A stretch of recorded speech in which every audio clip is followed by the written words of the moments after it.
स्वागत है दोस्तों आप सभी का हमारे YouTube चैनल में। और दोस्तों आपको पता है कि हम संविधान का रिवीजन कर रहे हैं। संपूर्ण संविधान का रिवीजन हम नोट्स के द्वारा अपनी इस वीडियो के माध्यम से कर रहे हैं। तो दोस्तों आज की इस वीडियो में हम भाग 2 नागरिकता जो हमारा रह गया था उसको देखेंगे। इससे पिछली वीडियो में हमने अपना मौलिक अधिकार कंप्लीट कर लिया था। तो चलिए दोस्तों शुरू करते हैं। भाग दो में क्या आता है? नागरिकता आता है। नागरिकता सिटीजनशिप भाग 2 के अंतर्गत आती है। और भाग 2 में अनुच्छेद 5 से 11 तक दिया गया है। अनुच्छेद 5 से 11 नागरिकता भाग 2। तो अनुच्छेद 5 को देखते हैं पहले। अनुच्छेद 5 में क्या है? अनुच्छेद 5 में नागरिकता की परिभाषा को दिया गया है। नागरिकता की परिभाषा अनुच्छेद 5 में। अनुच्छेद 6 और 7 बहुत महत्वपूर्ण है, क्योंकि अनुच्छेद 6 में क्या है? पाकिस्तान से भारत आने वाले लोगों की नागरिकता के बारे में बताया गया है कि पाकिस्तान से जो भारत आए थे वो 6 में, और अनुच्छेद 7 में भारत से पाकिस्तान जाने वाले लोगों की नागरिकता है। तो इसको पहले कैसे याद रख लेंगे? इसको हम ऐसे याद रख लेंगे कि पहले आए पाकिस्तान से भारत, पहले पाकिस्तान से भारत आए ना। जैसे भारत पाकिस्तान का विभाजन हुआ तो सबसे पहले पाकिस्तान से जितने भारत आए तो अनुच्छेद 6 में, उसके बाद जो 7 में भारत से पाकिस्तान जाने वाले लोगों की नागरिकता भाग अनुच्छेद 7 में है। अनुच्छेद 8 भारत में 4 प्रकार की नागरिकता है, ये अनुच्छेद 8 में बताया गया है। उसमें कौन कौन सी नागरिकता है? पहली है नागरिक सिटीजन, जो भारत में जन्मे लोग हैं उनको नागरिक या सिटीजन कहते हैं। दूसरी एनआरआई, एनआरआई प्रवासी भारतीय, जो विदेश में जाकर बस जाते हैं। इन दोनों का तो लगभग सबको पता रहता है, लेकिन अब ये पूछा जाता है पीआईओ और ओसीआई क्या है। ठीक है, तो पीआईओ है भारतीय मूल के लोग। भारतीय मूल के लोग जो होते हैं और विदेश से शादी करके, विदेशी से शादी करके अपनी नागरिकता जो लेते हैं वे होते हैं पीआईओ।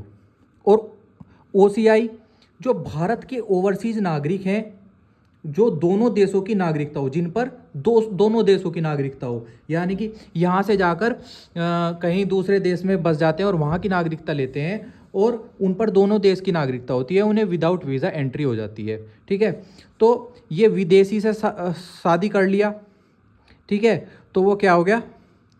भारतीय मूल का लोग, पीआईओ उसके अंतर्गत कहते हैं हम। तो अनुच्छेद 9 में आते हैं नागरिकता का निलंबन। नागरिकता का निलंबन अनुच्छेद 9 में आता है। यदि भारत सरकार बिना बताए दूसरे देश की, यदि भारत सरकार को बिना बताए दूसरे देश की नागरिकता ग्रहण करता है तो भारत में नागरिकता खत्म हो जाएगी। ठीक है, दूसरे देश की अगर नागरिकता वो ग्रहण कर रहा तो भारत सरकार को बताना उसमें ज़रूरी है। तो इससे नागरिकता का निलंबन हो जाएगा।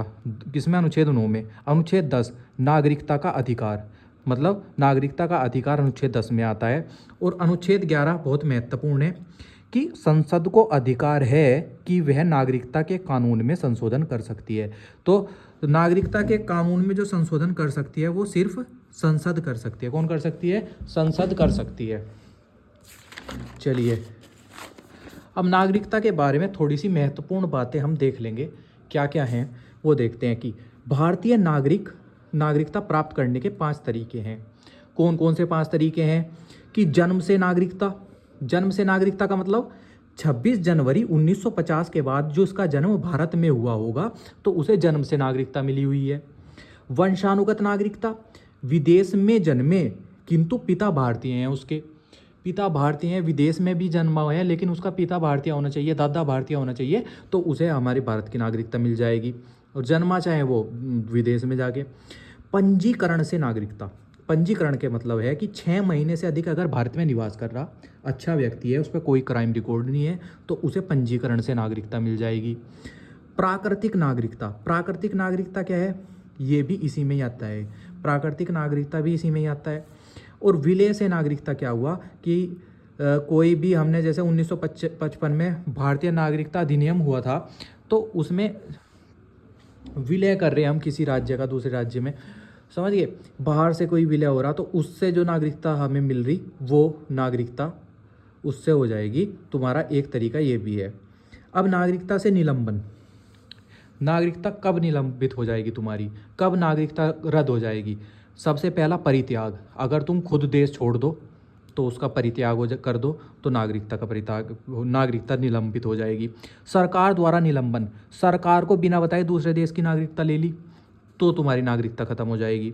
नागरिकता से वंचित करना क्या है कि गैर कानूनी तरीके से नागरिकता ली हो, गैर कानूनी तरीके से नागरिकता ले ली तुमने नागरिकता, देशद्रोही आतंकवादी के साथ शत्रु देश की मदद की हो और संविधान का दुरुपयोग किया हो। तो शत्रु देश की मदद, आतंकवादी के साथ तुम लग गए, देशद्रोह कर रहे हो, तो उसमें तुम्हारी नागरिकता रद्द हो जाएगी।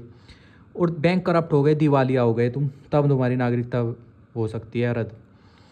नोट है कि भारत की नागरिकता कैसी नागरिकता है? भारत की नागरिकता भाई एकल नागरिकता है, जो कि यूके के संविधान से ली गई है, यूनाइटेड किंगडम के संविधान से ली गई है। अमेरिका में कैसी नागरिकता है बताइए? तो अमेरिका में दोहरी नागरिकता है। नागरिकता संशोधन विधेयक 2019 हुआ था, उसमें क्या हुआ था कि 11 दिसंबर 2019 को संसद में ये पहले पारित हुआ था और फिर 12 दिसंबर 2019 को राष्ट्रपति के हस्ताक्षर हुए थे और लागू हुआ था ये 10 जनवरी 2020 को। ये भी इम्पोर्टेंट है कि नागरिकता संशोधन विधेयक 2019 कब लागू हुआ था? 10 जनवरी 2020 में। कब लागू हुआ? 10 जनवरी 2020 में। और पारित कब हुआ था? पारित हो गया था 11 दिसंबर 2019 को संसद से पारित हो गया था और 12 दिसंबर 2019 को राष्ट्रपति के हस्ताक्षर हो गए थे। भाई एक नोट है कि भारतीय बैंक में पैसा जमा करके नागरिकता हासिल नहीं की जा सकती। नागरिकता को पैसा बैंक में जमा कर दिया तुमने और नागरिकता हासिल हो जाएगी, ऐसा कुछ नहीं होता। ठीक है दोस्तों, अब हमने मौलिक अधिकार तो अपने लास्ट क्लास में देख लिए थे। आज हमें पढ़ना है राज्य के नीति निदेशक तत्व। तो राज्य के नीति निदेशक तत्व आते हैं आपके भाग 4 में। तो हम भाग 4 को आज कंप्लीट कर लेंगे, राज्य के नीति निदेशक तत्व हम इसमें कंप्लीट कर लेंगे इस कक्षा में। चलिए शुरू करते हैं कि भाग 4 में क्या है। भाग 4 में है आपका राज्य के नीति निदेशक तत्व और अनुच्छेद किस में आते हैं? ये अनुच्छेद 36 से 51 में राज्य के नीति निदेशक तत्व आते हैं और इनको 1937 में आयरलैंड के सिद्धांत से लिया गया है। राज्य के नीति निदेशक तत्व कहाँ से लिए गए हैं? आयरलैंड के सिद्धांत से हमें लिए गए हैं। इनका उद्देश्य क्या था? उद्देश्य ये था राज्य नीति निदेशक तत्वों को बनाने का कि कल्याणकारी राज्य का निर्माण करना। किसी राज्य का मतलब ये राज्य का निर्भर होते हैं थोड़ा सा, तो कल्याणकारी राज्य का निर्माण करना राज्य के नीति निदेशक तत्वों का ये उद्देश्य था। तो 36 में आते हैं परिभाषा। राज्य के नीति निदेशक तत्व को डीपीएसपी भी बोलते हैं शॉर्ट फॉर्म में। तो अनुच्छेद 36 में इसकी परिभाषा है। अनुच्छेद 37 में आए नहीं। अनुच्छेद 37 में क्या है? संसद को अधिकार है कि वह राज्य के नीति निदेशक तत्वों में संशोधन कर सकती है। तो भाई नागरिकता में संशोधन कौन कर रही थी? संसद। तो ऐसे ही राज्य के नीति निदेशक तत्वों में संशोधन कौन करेगी? संसद है। सिर्फ अधिकार संसद है। और ये बात है कि न्यायालय में परिवर्तनीय नहीं है और वाद योग्य नहीं है। ये बहुत इंपॉर्टेंट लाइन है। क्या है कि अनुच्छेद 37 के तहत राज्य के नीति निदेशक तत्व न्यायालय में परिवर्तनीय नहीं है या वाद योग्य नहीं है। इन पर हम कोई वाद नहीं कर सकते। अनुच्छेद 37 में क्या कहा गया है? अनुच्छेद 37 में एक चीज़ ये भी कही गई है कि देश के शासन में आधारभूत है और राज्य का कर्तव्य होगा कि कानून बनाने में इन सिद्धांतों को लागू करे। ठीक है, ये सभी सिद्धांत कानून बनाने में लागू होंगे, ये प्रत्येक राज्य का कर्तव्य है। अब अनुच्छेद 48 में आते हैं। अनुच्छेद 48 44वें संविधान संशोधन 1978 के तहत लिया गया था। क्या था इसमें कि राज्यों का कर्तव्य है कि वह लोगों के लिए सामाजिक, राजनीतिक एवं कल्याणकारी कार्यक्रम चलाए। राज्यों के लिए सामाजिक, राजनीतिक एवं कल्याणकारी कार्यक्रम चलाना अनुच्छेद 38 में है। अब ये जो है ना न्याय जो हैं ये रूस से लिए गए हैं, सामाजिक, राजनीतिक और आर्थिक। 38 के 2 में राज्य में आय की असमानताओं को कम करना है। अनुच्छेद 39 मोस्ट इम्पोर्टेंट है। अनुच्छेद 39 में क्या कहा गया है कि राज्यों में समान कार्यों के लिए समान वेतन होना चाहिए। अनुच्छेद 39 बहुत महत्वपूर्ण कि समान कार्यों के लिए समान वेतन दीजिए। अनुच्छेद 39 का ए, पहले ए देख लेंगे। ए में क्या है कि पुरुष तथा स्त्री को जीविका चलाने के लिए समान रूप से पर्याप्त साधन ठीक है, जीविका चलाने के लिए या गरीबों को मुफ्त कानूनी सहायता जो आती है वो 39 के ए में आती है। 39 के डी में महिला तथा पुरुष दोनों के लिए समान वेतन होना चाहिए। महिला तथा पुरुष दोनों के लिए समान वेतन 39 के डी में है। 39 का ए बहुत महत्वपूर्ण है, गरीबों के लिए मुफ्त कानूनी सहायता या जीविका चलाने के लिए समान रूप से पर्याप्त साधन, जीविका चलाने के लिए पर्याप्त साधन। तो 39 समान कार्यों के लिए समान वेतन।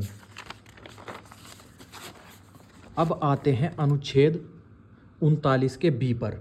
अनुच्छेद 39 के बी में क्या कहा गया है?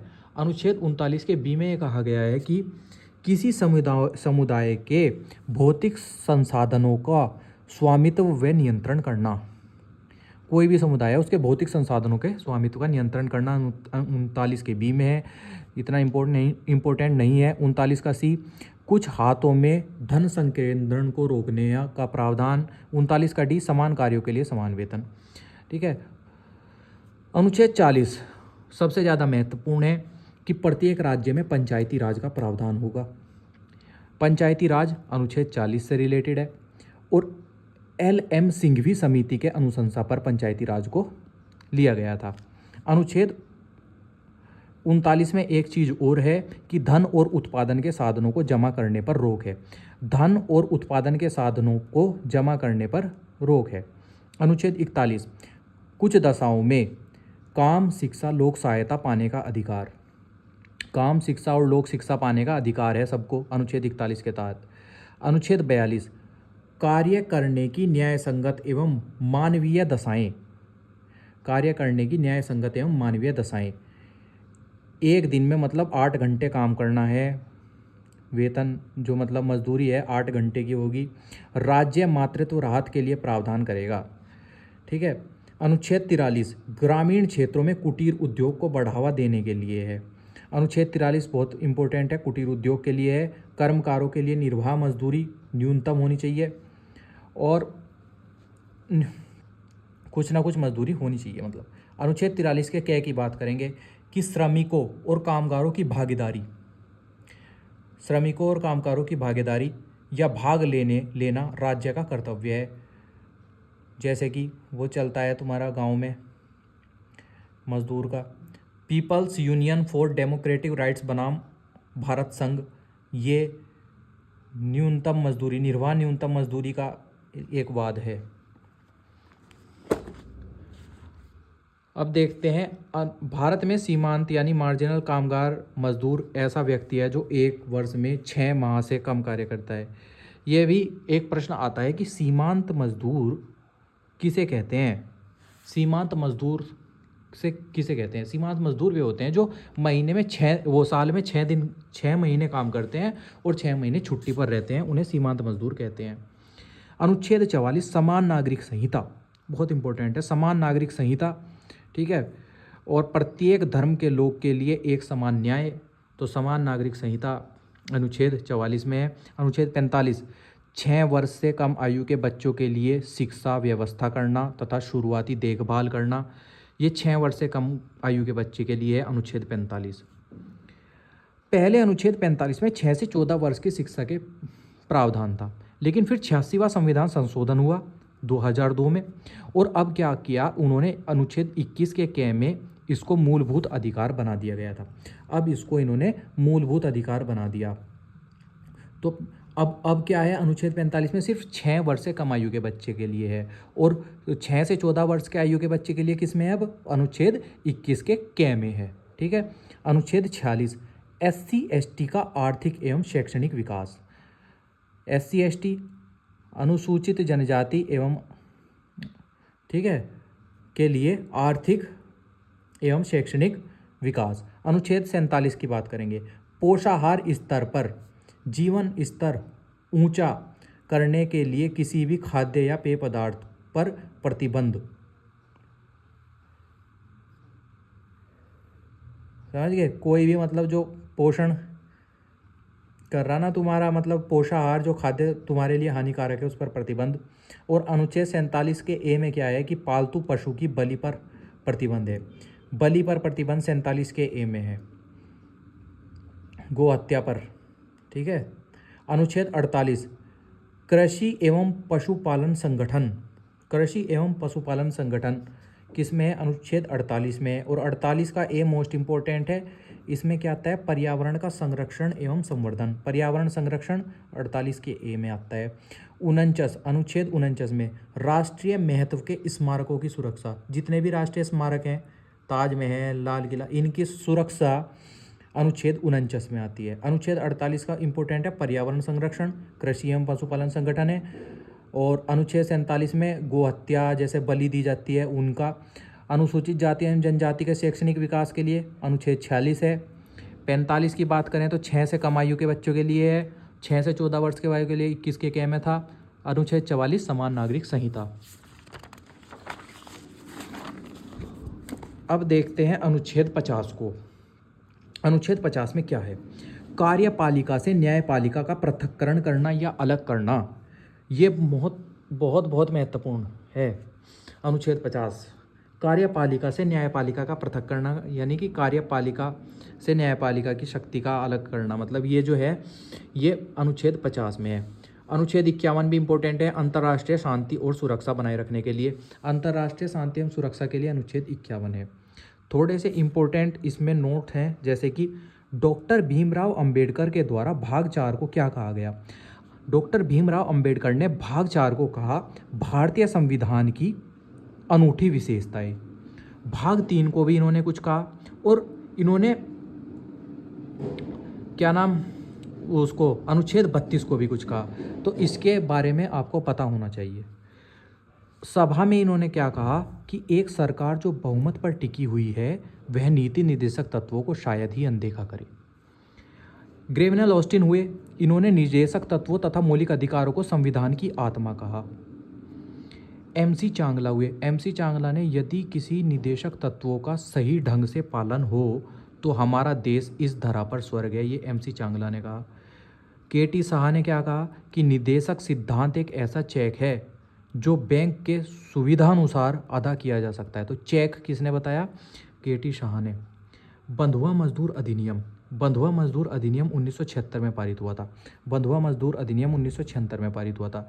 निर्देशक तत्व किसी भी संवैधानिक सीमाओं के अधीन नहीं है। निर्देशक तत्व किसी भी संवैधानिक सीमाओं के अधीन नहीं है। तो दोस्तों आज की इस क्लास में हमने भाग 2 नागरिकता पढ़ा और नीति निर्देशक तत्व पढ़े, जो कि सभी परीक्षाओं के लिए बहुत महत्वपूर्ण है। कोई भी बच्चा यूपी पुलिस, UPSI की सबकी तैयारी कर रहा है तो उसमें संविधान के ये नोट्स उसके बहुत काम आएंगे। तो ऐसे ही बने रहिए दोस्तों वीडियो में, और चैनल को सब्सक्राइब कर लो। और धन्यवाद। कुछ दिन में हम GK की भी अपनी क्लास शुरू करेंगे। संविधान जैसे ही कंप्लीट हो जाएगा तो हम GK को भी शुरू से पढ़ना शुरू करेंगे नोट्स के माध्यम से ही। धन्यवाद दोस्तों।